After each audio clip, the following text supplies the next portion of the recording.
It's really a success story, thanks to the cooperation between the government, the state and federal government, and industry partners.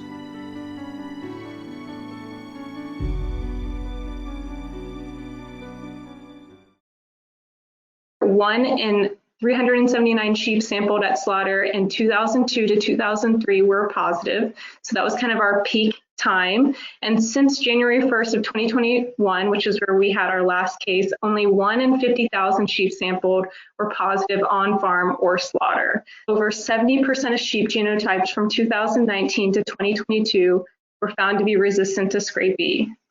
735,000 RSS samples collected since 2003.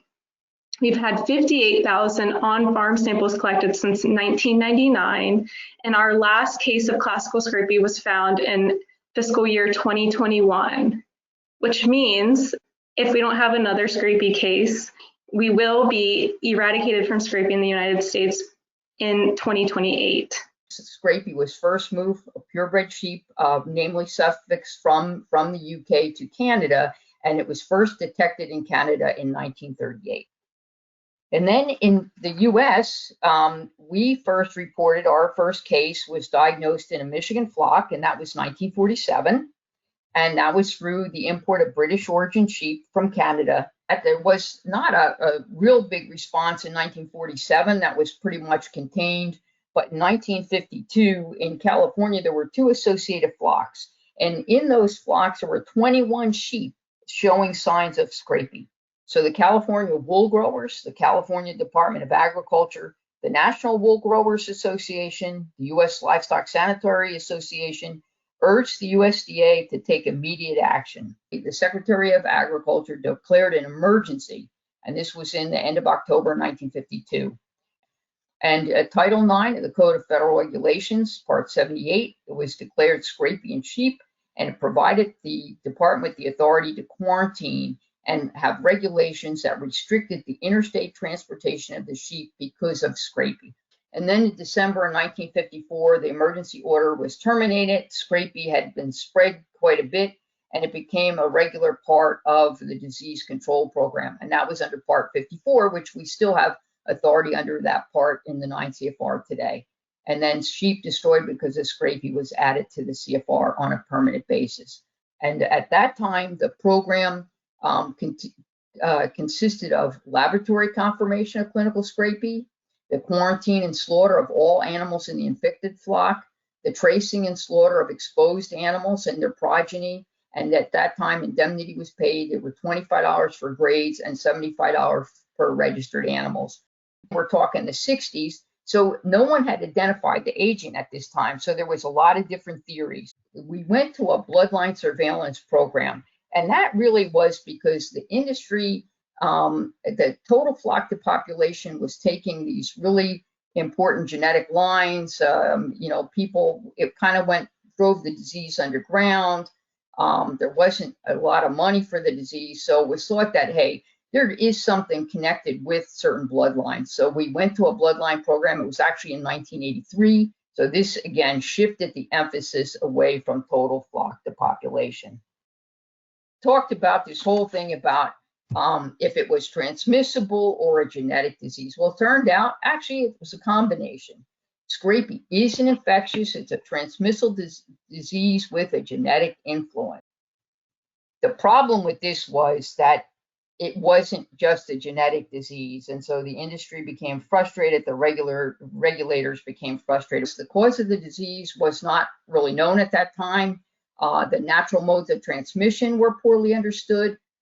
If subtle or no clinical signs present until later in the production life. So we did seem to know that once the animal became infected, usually young, they wouldn't show signs for 3 and 4 years, and it was suspected that they were shedding the agents. The postmortem, as I explained, diagnostic tests were really unreliable.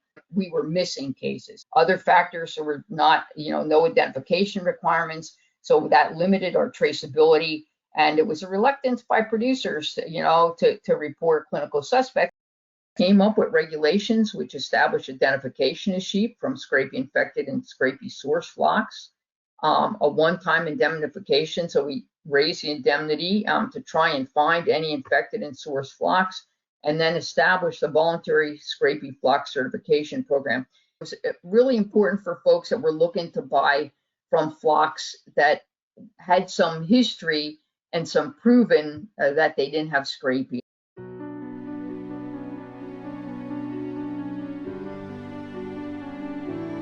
In 1998, we did another advance notice of proposed rulemaking, which proposed to bring back the regulatory program and to proceed with accelerating the eradication of Scrapie from the United States. After we got comments from the advance notice of proposed rulemaking, we drafted a proposed rule, took comments on that, and we got over 100 comments on each of the items.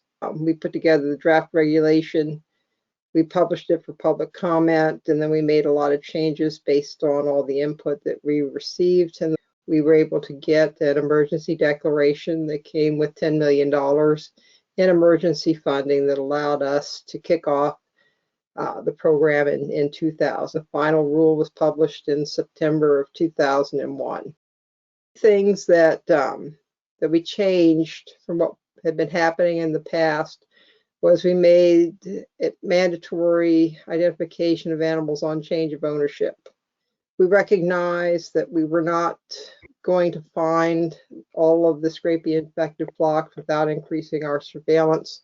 So we conducted a preliminary study called the Scrapie ovine slaughter surveillance study from mid-2002 into 2003, in which we discovered that there was approximately 1 in 500 sheep infected with Scrapie in the United States, and that slaughter surveillance was an effective means of identifying infected animals.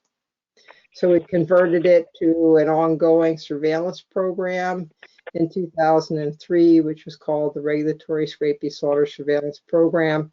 And what we do is we sample as many sheep and goats between the ages of 18 and 72 months of age at slaughter that we can. We began utilizing live animal testing and the use of lymphoid tissue as part of our surveillance effort, which increased the testing of lymphoid tissue, increased the sensitivity of the test by about 24%. Then in 2019, we tweaked the final rule primarily to increase the traceability of goats by including all goats in the ID requirements, and to give it additional flexibility in how we conduct disease investigations. It really depends on every leg of that stool, the federal government, the state government, and the industry. If you take a leg away from a 3-leg stool, it can't stand. And your achievements through surveillance are paying off, so thank you so much.